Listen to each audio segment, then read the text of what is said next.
na mipaka IEBC ni kwa hilo halingewezekana kulingana na jinsi mfumo huo ulivyotengenezwa, na vile wakaweza kuitaka mahakama kuweza kuwaambia hawa waliowasilisha rufaa kuweza kuelezea mahakama jinsi kazi hiyo ilivyofanya ama kubadilishwa huo kwa fomu hizo kulivyofanyika, na ni wakati upi ambapo kubadilishwa huko kuliweza kufanyika.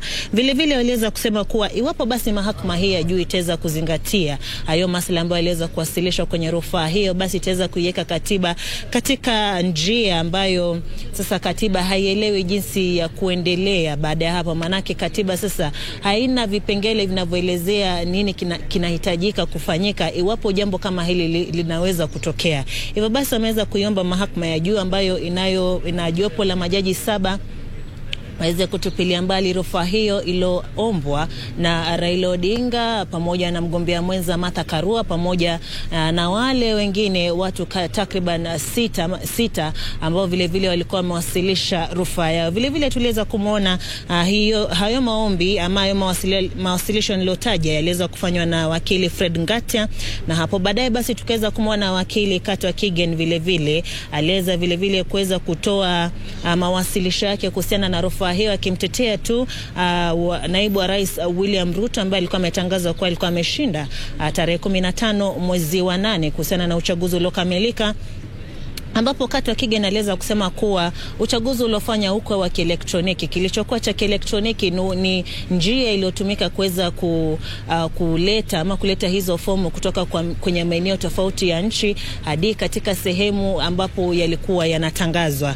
Vile akaweza kusema kuwa akaweza kuitaka mahakama hiyo kuweza kutupilia mbali rufaa hiyo, akisema kuwa lile jambo ambalo linafaa kuangaziwa haswa ni hizo fomu za 34A na bali sio mambo mengine ambayo yameweza kuwasilishwa katika mahakama ya juu. Vile tuliweza kumwona wakili Muthomi Thiankolo ambaye vile anamwasilisha naibu rais William Ruto, ambapo aliweza kusema kuwa yeye kulingana na anavyoiona hii rufaa basi haoni kesi yoyote hapa, haoni mawasilisho yoyote ambayo yanawezesha kesi hii kuweza kuamuliwa vizuri. Akaweza kusema kuwa mengi ambayo ameweza kuyaona tu ni mambo ya kuchekesha, ni mambo ambayo ameweza kuyalinganisha na riwaya kadha wa kadha, mojawapo ikiwa igizo la Macbeth, ambapo ameweza kusema kuwa ni sawa na mizizimo na vile kelele nyingi tu ambazo ziliweza kufanywa hapo mahakamani.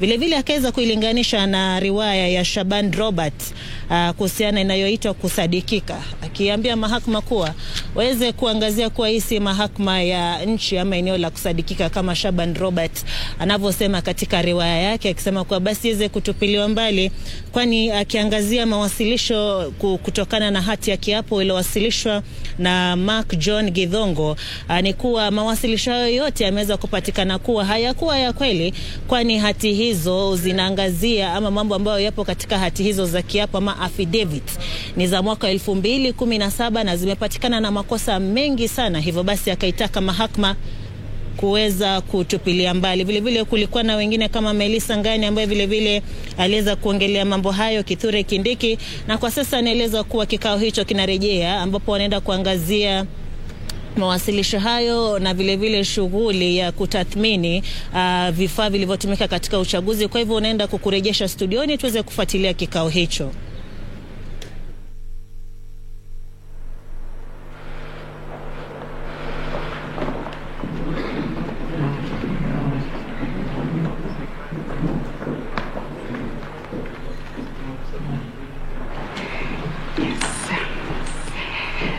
Thank you very much. I will invite the Honorable Justice Ouko to begin with these questions.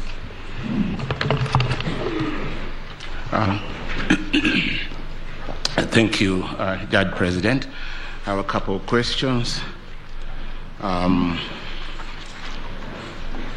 start with Mr.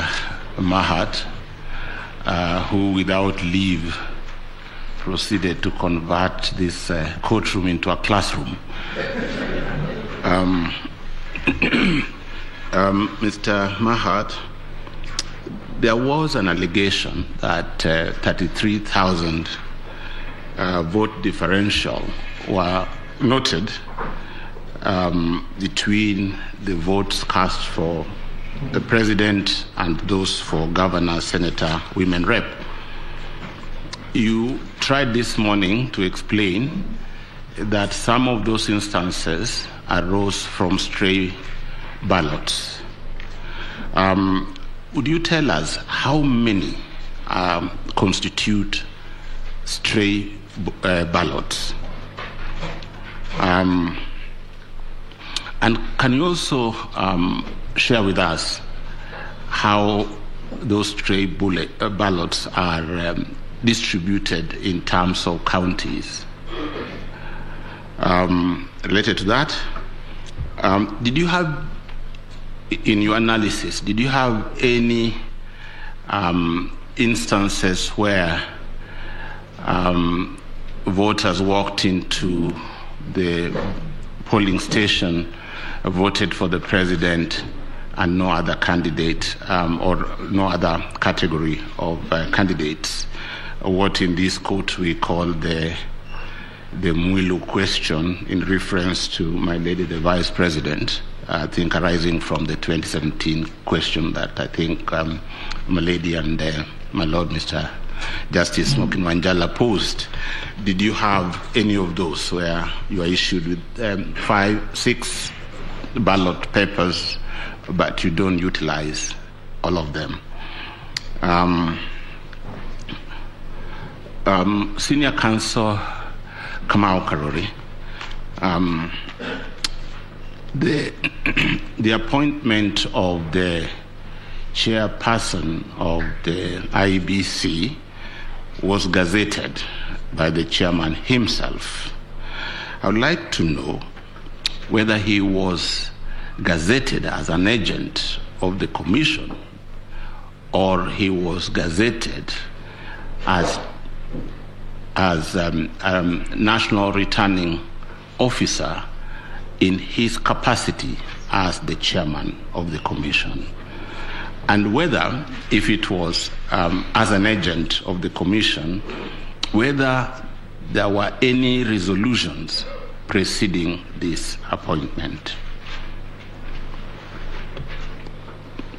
I'm back to Mr. Mahat with the question of voter turnout. According to your presentation on PowerPoint this afternoon, you said there were 45,994 voters were identified through Kim's kit, and this is out of 46,229. That Kim's kit were used in 45,994 polling stations out of 46,229.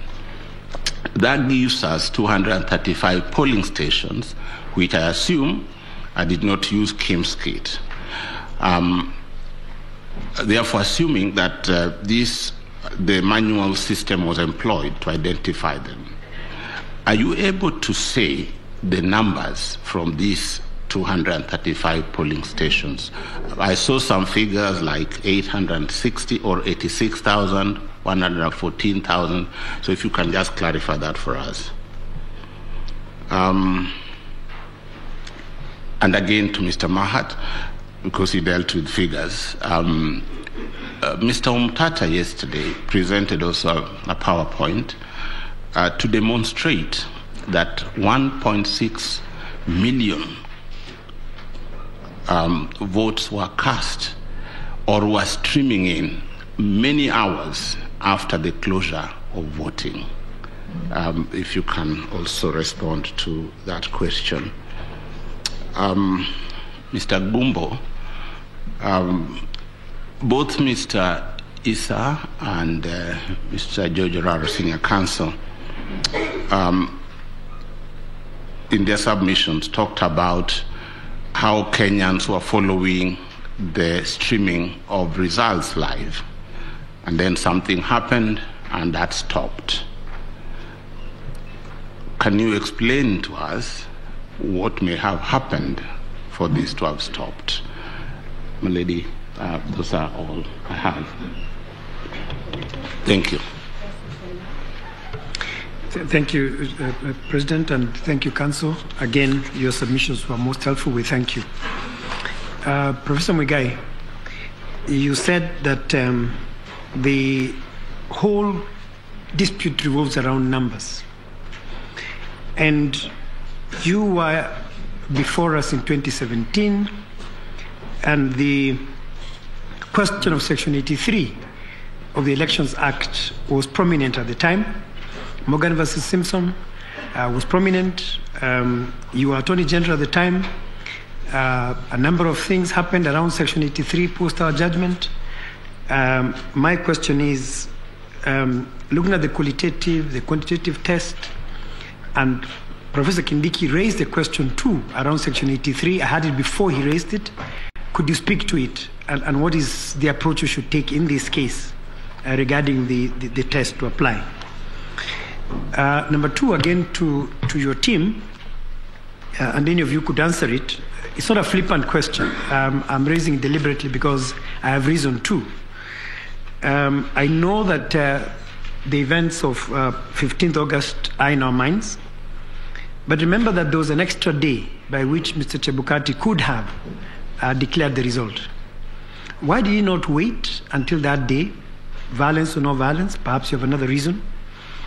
Reach out to the commissioners, the four that are now named the four. Try and reach a consensus. Address the question of the 27 constituencies so that these suspicions that have now cropped up would not have been an issue. Is there any other reason why he did not take advantage of the extra day to do what he had to do? Mr. Oraro, I understand where you're coming from. I understand where your clients are coming from. I understand where Mr. Kenyo and Mr. Kihara and the rest are coming from. We are now in a sport where public office is becoming exceedingly dangerous. Falsehoods are being peddled, not just to those on this side, but more even on this side and those outside. So I understand the need for you to say, my clients would like to clear their names because they've been mentioned in these proceedings. But let us come back to the proceedings, the pain of social media, the pain of affidavits aside. What do you want this court to do with the information you've given us? So we have had your side of the story. We've had Mr. Chebukati's side. We've had Cherera's side and our colleagues. What do you tell the court to do in the context of this judgment, in the context of the issues for determination?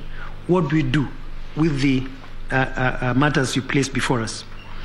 And while you're at it, you also mentioned Section 83. Perhaps you could also say something about Regulation 87.3. Perhaps since you appear for the Attorney General, and for the first time you're not appearing as amicus but as a respondent, could you say something about Regulation 87.3 and the question I posed to Mr. Noroji? It would be helpful for us if we could hear you on that question. I believe those are my... Mr. Mahat, I may have missed this, but I still want to clear my... This is a question I posed to Mr. Murgora as well. So the format initially is JPEG. At what point exactly does it convert to PDF? Forget the CSV story. I guess Mr. Murgora dropped that. But I just want to understand for myself. At what point you've taken the image, you've asked all the questions, very good questions you've asked, the system has asked you the question. At what point does it convert to PDF? I thank you all very much. Thank you, Judge President.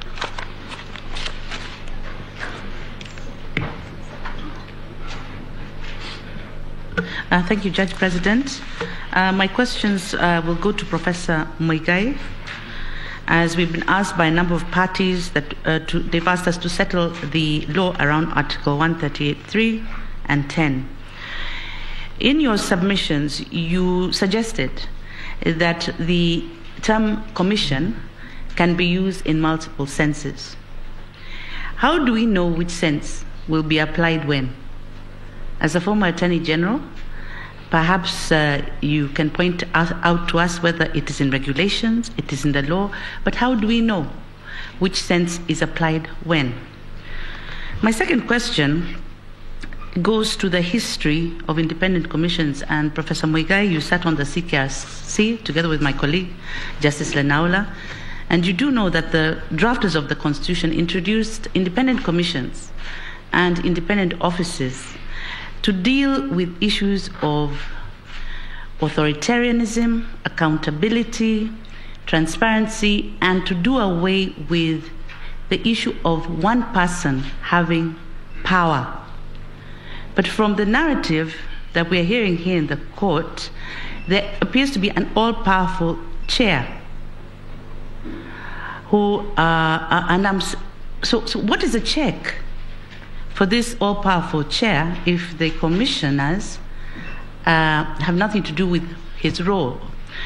What would happen if the chair was to announce the wrong results completely? Or if he was mentally incapacitated or sick, or worst case scenario, dead?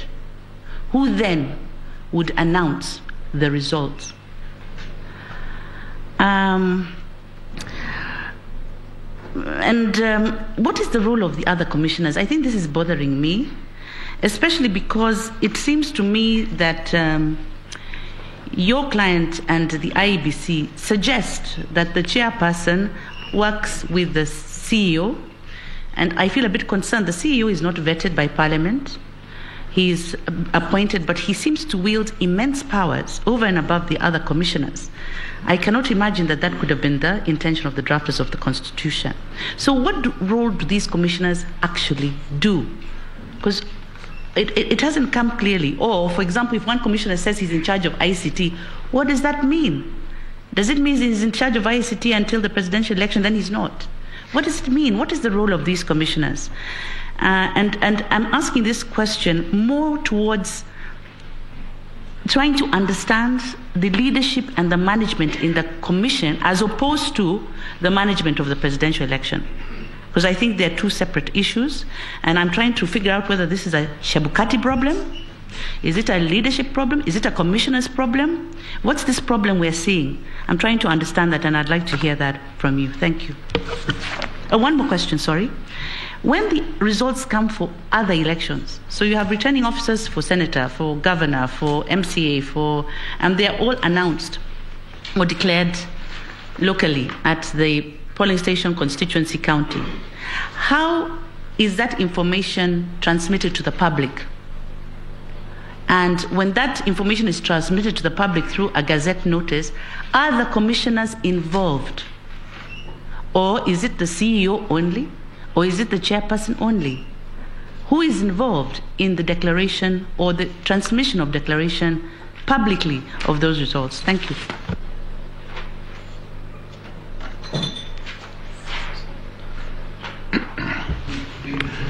Thank you, Chief Justice. My first question, I think, could be addressed by Mr. Karori. In the morning, you did really argue quite strongly that when it comes to verification, tallying, and declaration of the result, the presidential election result, that really, if you look at the law, in your interpretation of the Article 138 and the jurisprudence that you say emanates from this court, you seem to be arguing that that is strictly within the purview of the chair's mandate, and that really these other commissioners, let's say the remaining, the 6 commissioners, really ought not to be around that, because that's a role preserved for the chair. But then you said, according to the statute that establishes this commission, the enabling statute, the roles and functions of the commission, Qua Commission, are stated. One of them is oversight. What is oversight? If In fact, the commissioners, I would have thought that one of the most important oversight roles in the commissioner's life would be when they are overseeing the verification and tallying of the presidential election result at the center before the same is then declared on behalf and for and but for the people of Kenya by the chair. So what is oversight? I ask this because we were informed yesterday, and I think you were here, that instead of perhaps playing this role, some of them were allocated welfare scenarios, protocol, and media. But what is oversight? What would they be oversighting over? That's the question. In other words, at what point in this corporate entity scenario does the chair then disengage from the other commissioners, be they 2 or be they 5 or 6? When do you say this is chair qua chair and this is chair as part of the commission? Because we need to understand that. We've been asked to provide clarity. Then let's go to Mahat. Mahat, there is this story about this Venezuelan. And one of the issues is whether the technology system employed or deployed was penetrated. And you did tell us, again, quite robustly, that there was no such penetration or infiltration or intrusion, or whichever. But you did also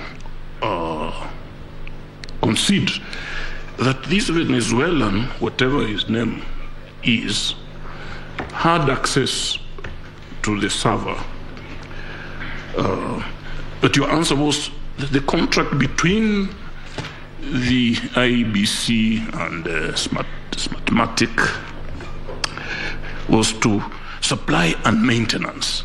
So if I understood you correctly, this Venezuelan was accessing the server as part of the maintenance. So what is this maintenance? What does it entail? What was he doing there? Say he was released and locked out just before the election. So what was he maintaining in that system? Maybe you just want to tell us what maintenance entails as part of that contract agreement.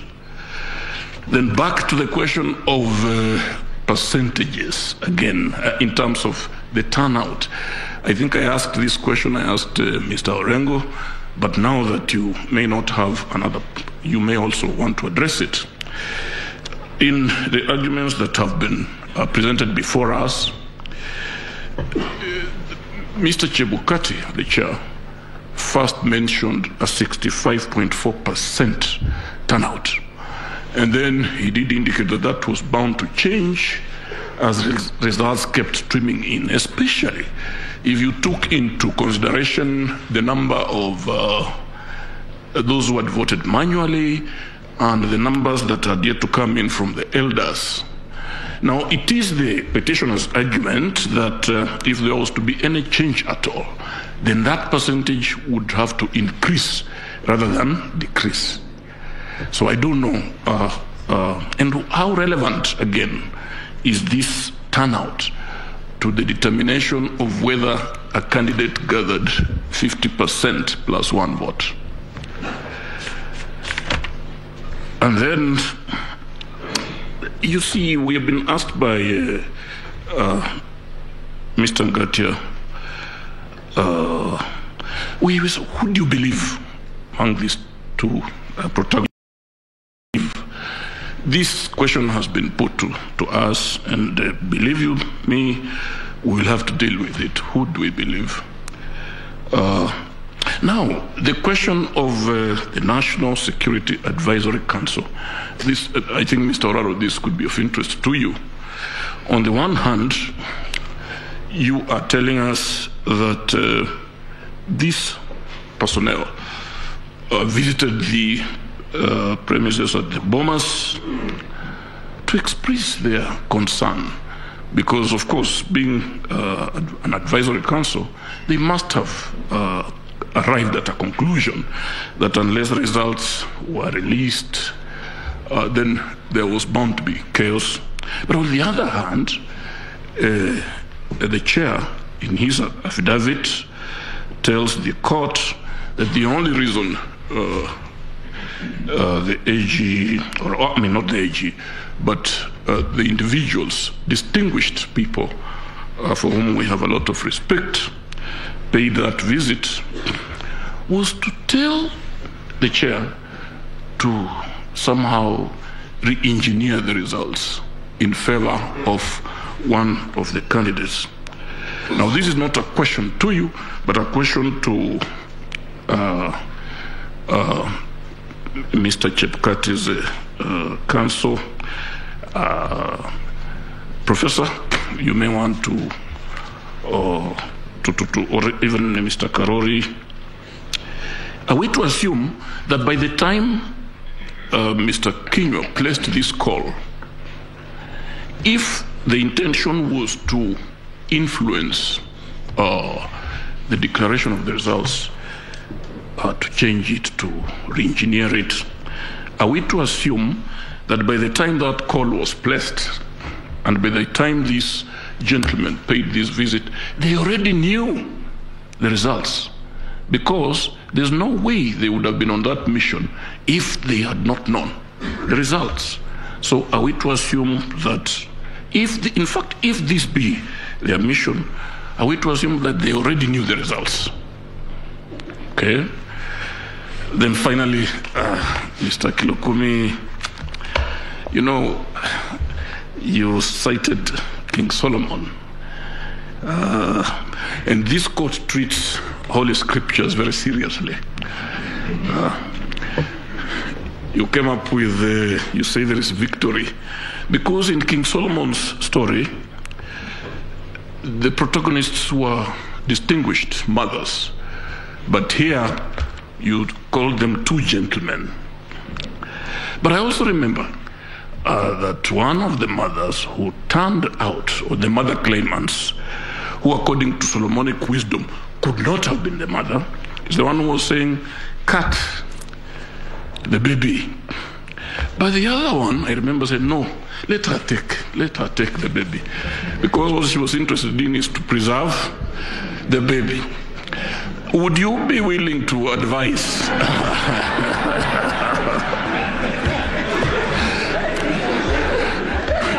I rest my case.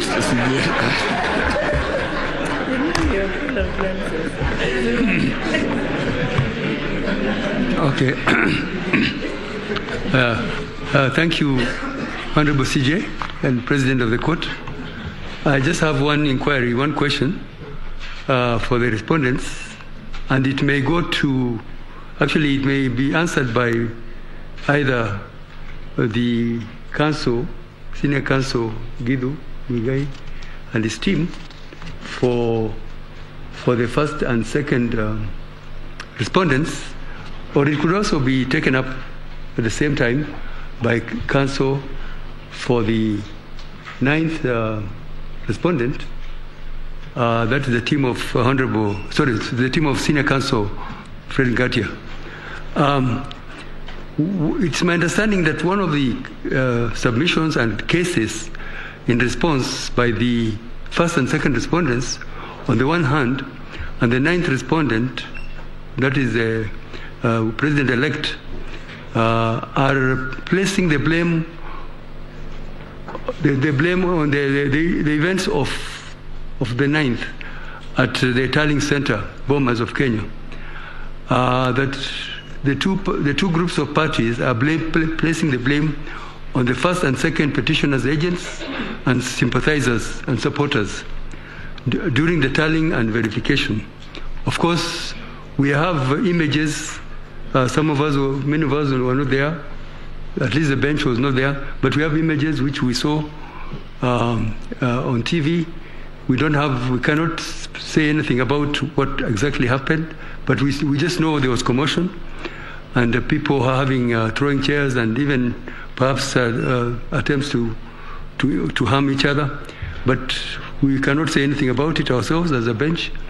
Neither were those matters before us in these proceedings. No evidence or allegations, the affidavits. We have seen the affidavits, seen the submissions, but no actually determination or delving into any evidence. So, and yet there is a request, a suggestion that we should attribute and apportion blame among the we should place the blame on some parties, particularly the petitioners, because of their agents, supporters, and therefore actually you expect, particularly I can see the submissions of the 9th respondents, and even I saw the affidavit of Professor Goulier, where he actually says he expects action to be taken to investigate those criminal election offences. So I just wanted to inquire that would you expect, having had such elaborate submissions and affidavits, would you still expect us to make a determination, apportion blame, attribute blame, yet really the matter is not before us? Neither are we witnesses, neither were we at the Bomas, neither were these matters had on merit before us. That's the question I would like you to think about and reflect, and when you come back, you will tell us whether you expect any release from us on that aspect. Thank you. Thank you, Judge President. My clarifications will be sought from the team led by Professor Gibu Muigai, Senior Counsel. The first clarification I seek is as follows. As regards the requirements of Article 140, and just remaining within Article 140, and even considering that the 4 new commissioners only arrived in, was it September last year? And whatever it is they've been doing on a day-to-day basis, please clarify in my mind, because it's a major issue here, what the constitutional role of the 6 commissioners is under Article 140. And once you tell us what it is, just position their role against that of the staff of the Secretariat and of the chair.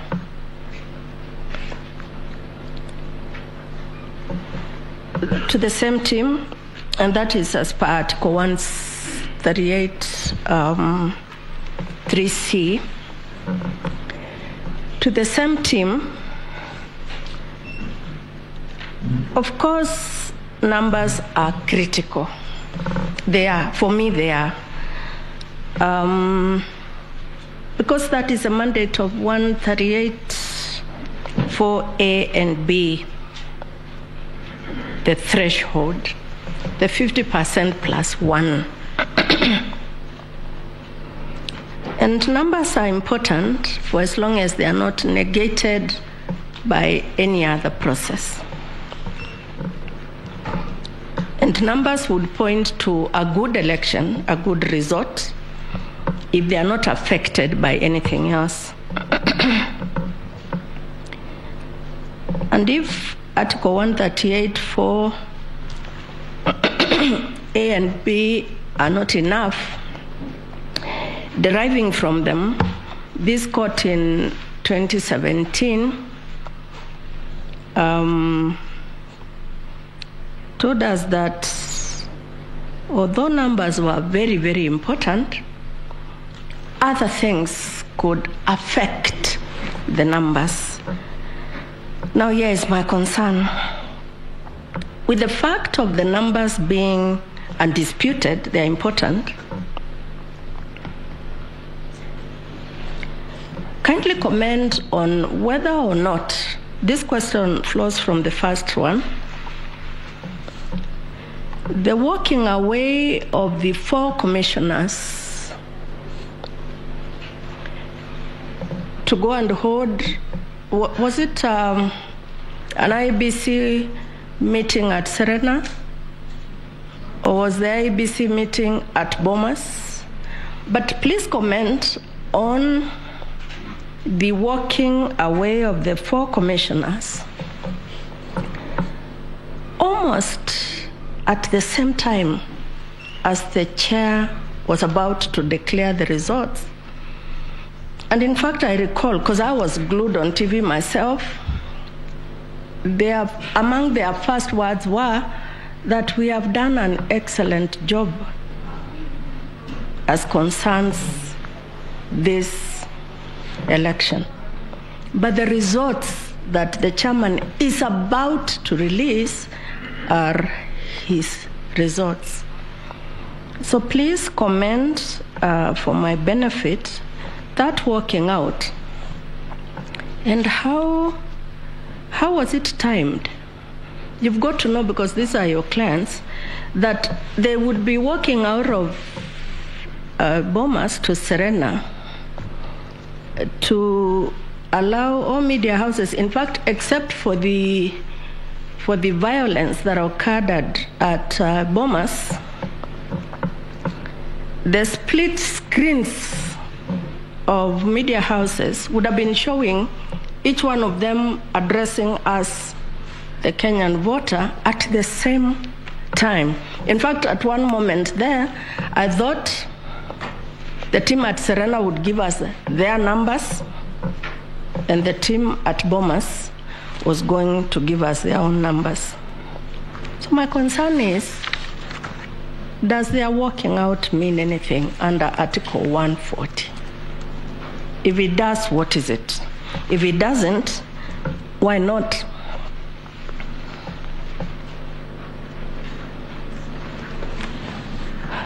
Still on numbers, and answering all of us, yours and our issue number 4 and 5, we were told, and I need clarity on this one because it cuts across 2 main issues, that the voter turnout was affected by the postponed election. Now, this is my concern. On the 9th, we were voting for 6 people, 6 officers. And we actually voted for 6 officers, including in the places where elections were postponed. And we were told that turnout was affected by the postponement. And since you are the central player in this thing, you could pass this to Mahat or anybody else in your team. Did the postponement affect only the vote of the president?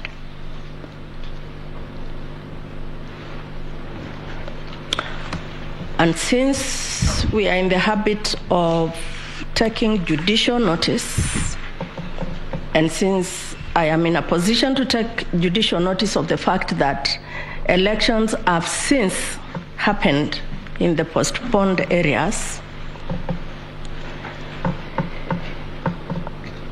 have the subsequent elections returned a different result as to turnout? Because that happened, was it Monday? And we have yet to write a judgment. If they are affected, in what respect?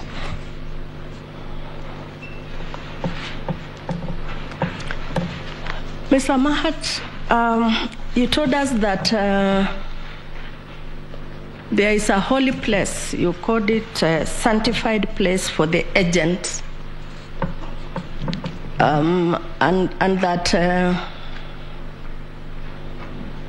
it is the responsibility of parties to have agents. Your sister, while submitting, Ngania, told us that in 2017, we also emphasized the position of the agent. This is my question flowing from that, and it goes to the process of the election. What if there were no agents? The Article 81, I think 81E, places the burden of ensuring that we have a fair, free, transparent, accountable, and all those things election, where, for whatever reason, agents are not present at an election. Is it not the role of the IEBC to ensure that Article 81E is upheld? And in the event, I know you said in Tiati, some constituency there, in fact, there were no agents from anyone. The process, and where there are no agents, the process. Finally, we have seen somebody named the 4 commissioners as respondents. One of these petitions, or some of them, named them as respondents. I think someone had even named them as interested parties or something like that during interlocutories. But by whatever name code, they remain commissioners. We have seen affidavits that they have sworn, which tend to show that they take certain positions. Now, what is the position to be taken by a commissioner? Is it a position of the party, any party, or is it the neutral position of the IEBC? And when they take, as I think they have done in this case, the position of any side, what is the court to do? Did I say finally? Then I'll say the second finally. That Kenywa's call, Mr. Joseph Kenywa's call, and whatever else that happened, the night meetings, the security issues, and so on and so forth.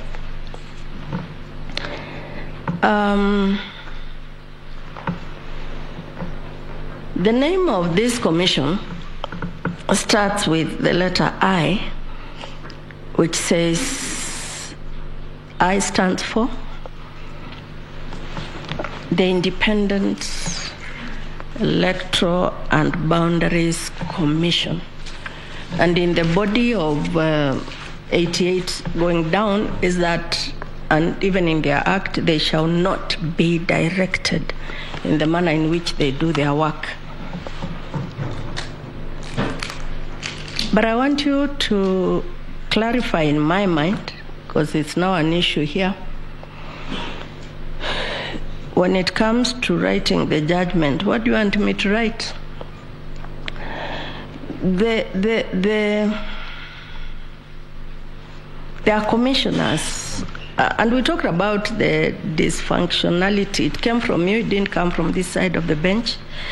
Of the commission, I'm glad today I have had an attempt at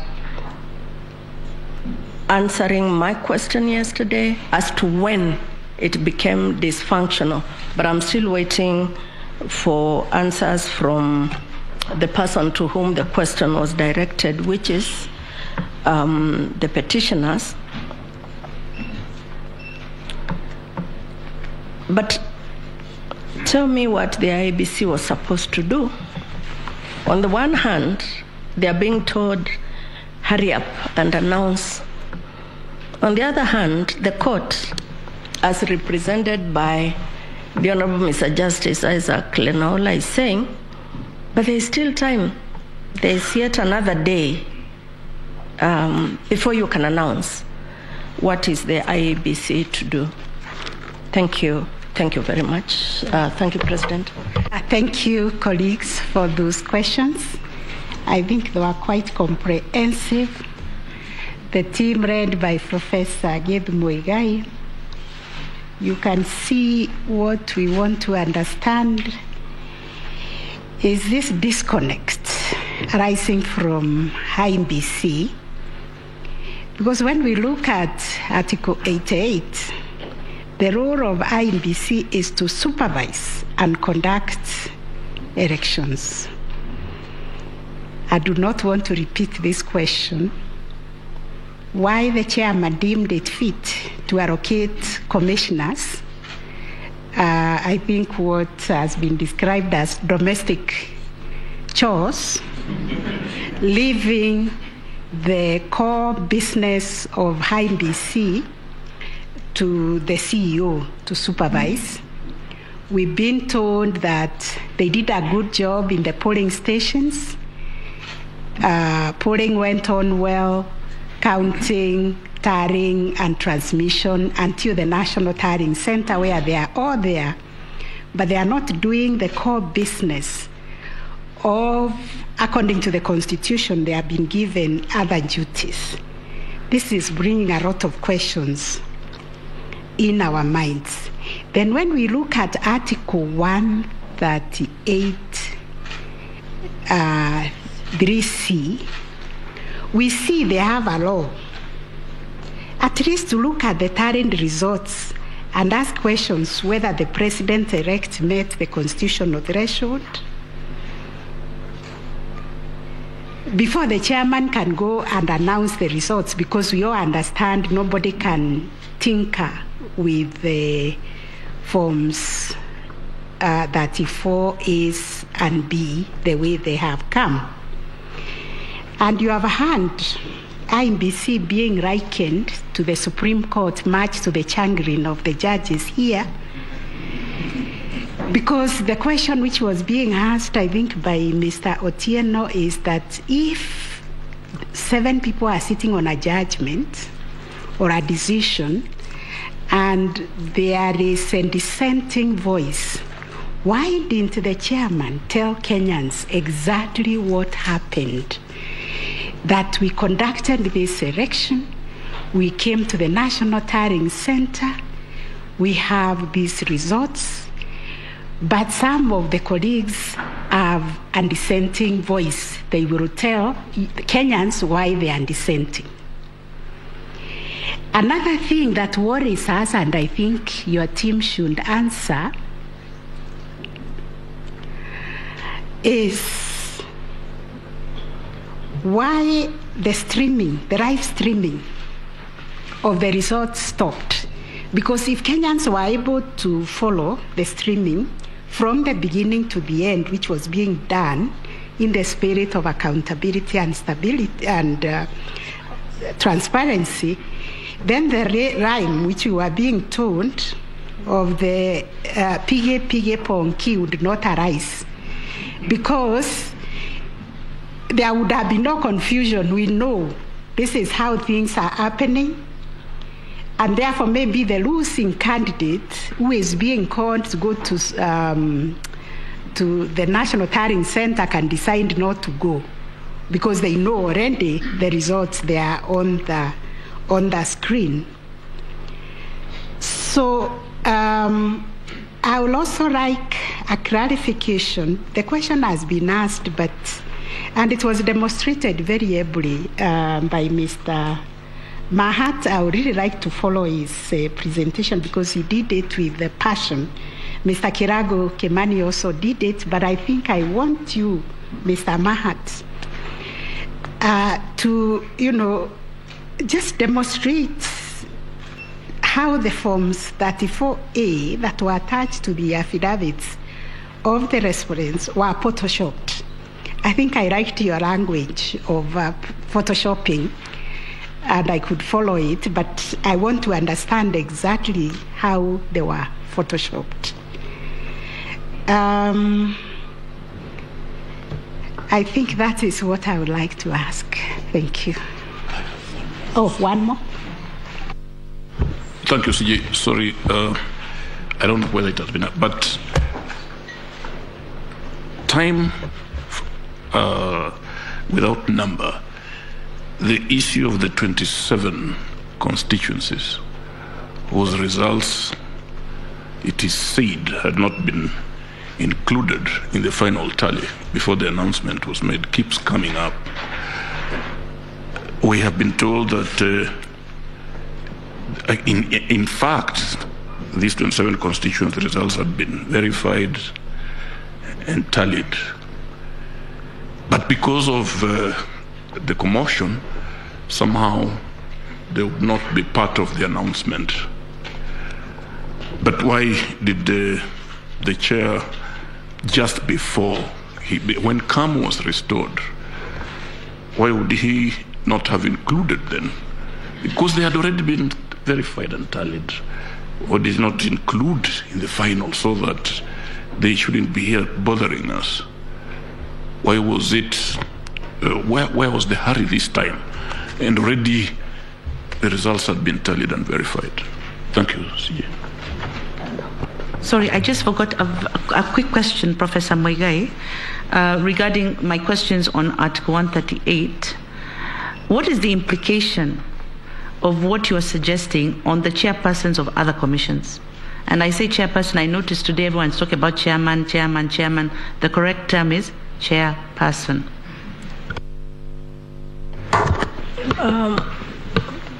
Senior Counsel,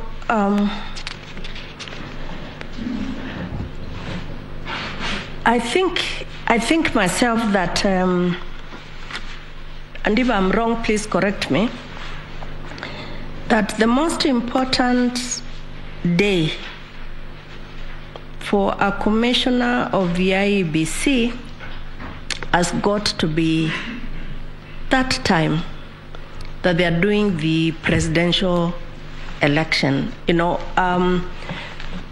I think there is a reason why their term is 6 years, because our elections are every 5 years. So that, I think it's likely that in the 6 years, or whatever time one gets in, a commissioner would have to conduct an election, a general election. Let's not just say presidential, but a general election. Therefore, what is the role of the commissioner, the 7 commissioners? Back to my question number 1, and strictly under Article 140 for me, and 138, 3C. Thank you.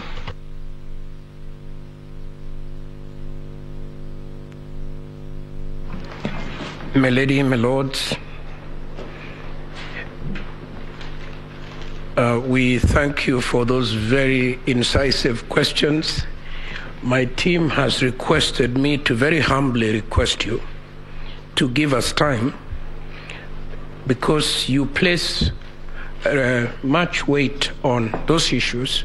We would equally want to come back, not with off-the-cuff remarks, but with well thought out responses that can help you appreciate the issues you've raised.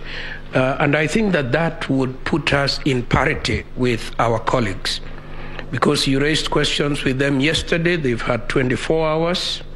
I think they are still mulling over them. In their case, I think there were more difficult questions. if you would very kindly allow us to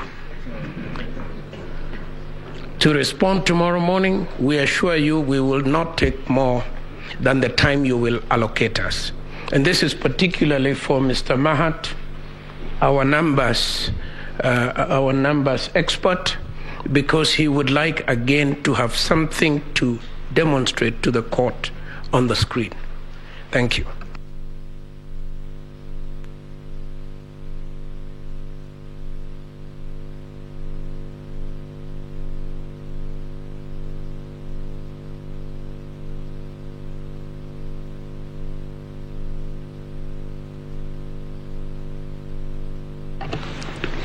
Yes, we are consulting because we did not want to give you a second bite of the cherry. You know you have no right to reply as respondents. But we have asked these questions on the tailhead. The hour is also late, but you know we are operating under very, very strict timelines because of the extraordinary circumstances of this matter.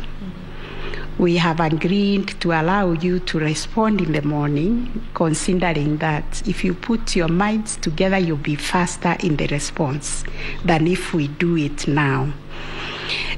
So we will give you 15 minutes tomorrow morning to respond, first thing tomorrow morning, to respond to those questions. Milady, we don't want to sound ungrateful. We welcome the change you have made and thank the court, but we would request 30 minutes. And we will try our best, although you've asked these questions of many of us, we will try to have, at the very most, 2 people speak to it. 1 person to the law and 1 person to the numbers. Thank you very much. Thank you very much.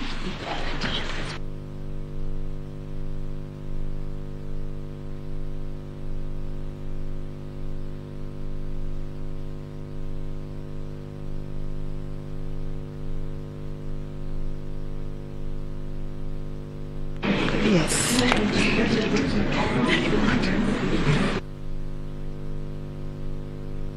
Yes, yes. Thank you very much. I think that brings us to the end of today's proceedings. We will share in the course of this evening the report from the discovery or the scrutiny that went on. And then the order of business tomorrow, we will start with the team of Professor Githu Muigai responding to those questions. And then we will hear the rebuttal by the petitioners. And thereafter, we will give the parties who are participating in the scrutiny. That is the first petitioner, I think Youth Advocacy, KERIF, then IMBC, and the first respondent to comment on the report on scrutiny. We'll give each 15 minutes because we are trying to see how we can bring these proceedings to an end, at least by midday tomorrow, so that for us we can retreat to our chambers to work, to do the biggest job that has fallen on our hands, to come up with a judgment by Monday.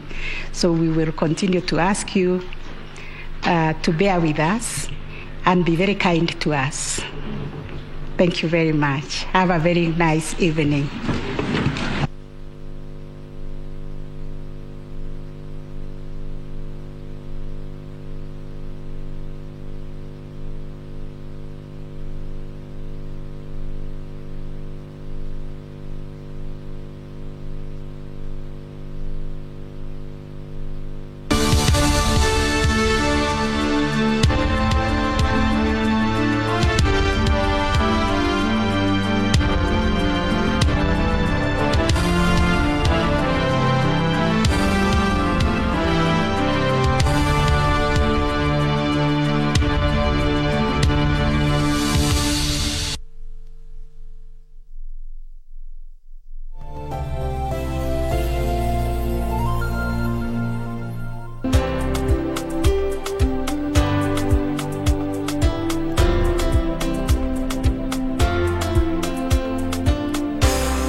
Ili kupata skiza tune hii ya jogging kwa simu yako, bonyeza *811 *758#. Good morning, class. Good morning, Mr. Kipto.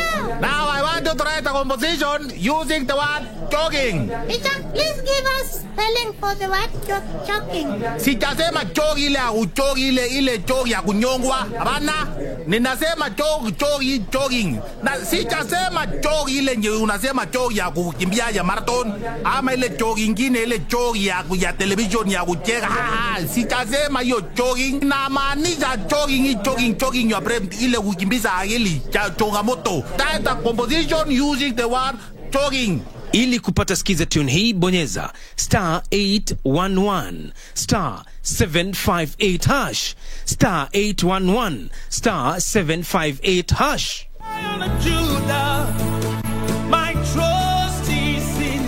Jumapili hii kwenye runinga ya KBC, ungana naye Askofu Michael Wanderi wa kanisa la Christian Foundation Fellowship Kiambu kuanzia saa 1 hadi saa 2 asubuhi. Ningetaka nikwambie, our Jehovah God, because the Bible says he is the same yesterday, today and forevermore. He is able to take you to a place of abundance. He is able to take you to Rehoboth in the name of Jesus Christ. Kipindi ni neno la neema, ukiletewa naye Askofu Michael Wanderi wa kanisa la Christian Foundation Fellowship Kiambu. Usikose.